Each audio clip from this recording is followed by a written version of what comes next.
Ketua Badan Pembentukan Peraturan Daerah atau Bapemperda, Dewan Perwakilan Rakyat Daerah atau DPRD Kabupaten Barito Timur, Raran sampaikan laporan hasil rapat kerja atas pengajuan rancangan peraturan daerah atau Raperda Inisiatif DPRD tentang penyelenggaraan jalan umum pada rapat paripurna, Selasa tanggal 5 September tahun 2023.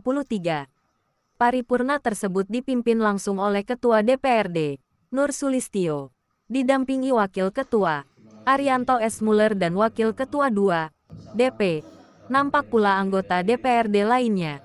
Hadir Asisten Isekda Bidang Pemerintahan dan Kesejahteraan, Aripanan Pelelu. Dua paripurna ya, dua raperda tentang kepelabuhanan dan penyelenggaraan jalan umum yang mana sudah kita laksanakan rapat sejak awal tahun kemarin dan baru bisa kita rampungkan rapat kerjanya pada hari ini. Tujuan dari raperda ini adalah untuk kita membuat regulasi untuk peningkatan PAD kita karena kita punya pelabuhan dan aset pelabuhan sudah dilimpahkan menjadi milik Pemda Barito Timur. Satu. Kemudian untuk jalan umum ini perlu kita atur karena ada beberapa kawasan jalan yang aksesnya itu cukup besar tetapi statusnya masih milik desa. Nah, ini jika mengandalkan dari desa saja, karena perkembangan desa sekarang juga aksesnya sudah mulai terbuka, jika mengharapkan desa yang membangun dan mengelola itu kami kira terlalu lambat. Nah, oleh sebab itu ini harus diatur supaya pengalihan jalan itu menjadi jalan kabupaten nih segera dilakukan. Dan ada dasar hukumnya. Ada dasar hukum itu satu. Kemudian yang kedua untuk kepentingan investasi. Untuk kepentingan investasi kita mencontohkan ada beberapa daerah, beberapa wilayah di tempat kita itu yang menjadi akses pihak ketiga untuk melakukan operasi kegiatan. Untuk investasi kita larang tentu tidak mungkin karena mereka niatnya adalah investasi. Tetapi kapasitas jalan sesuai dengan peraturan pemerintah itu kelas 1 10 ton, kemudian kelas 2 dan 3 8 ton maksimal, tetapi pada pertanyaan kan mereka menggunakan lebih dari itu. Nah, tapi untuk kepentingan investasi tentu kita harus memberikan akses buat mereka.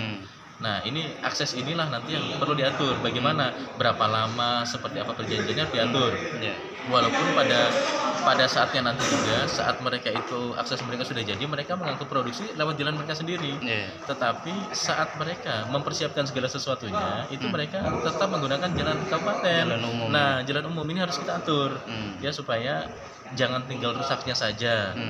Habis itu ditinggal. Habis itu supaya si pengguna juga ada perlindungan lah. Nah, seperti itu salah satu contoh.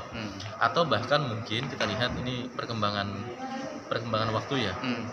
Jangan-jangan nanti ada di jalan atau titik-titik tertentu yang memang tidak bisa dihindari menjadi akses mereka karena kebutuhan investasi menguntungkan masyarakat. Nah, ini harus diatur. Jadi jangan semaunya, kan kita lihat nih sementara ini banyak masyarakat yang protes. Nah, jalannya seperti ini, kita tidak bisa melarang kan jalan digunakan oleh siapa saja, tetapi si pengguna siapa, seperti apa nanti aturan mainnya ini harus kita atur supaya para investor juga punya kepastian hukum, ada perlindungan, tapi masyarakat juga terlindungi dan tidak dirugikan. Nah, berdasar dari cerita saya itu tadi, makanya Bapak Perda mengusulkan Perda Inisiatif DPRD yang nanti penjabarannya akan diatur lebih teknis melalui Perkada. Pembahasan bersama. Iya. Dari Kabupaten Barito Timur, Provinsi Kalimantan Tengah, Ahmad Fahrizali mengabarkan.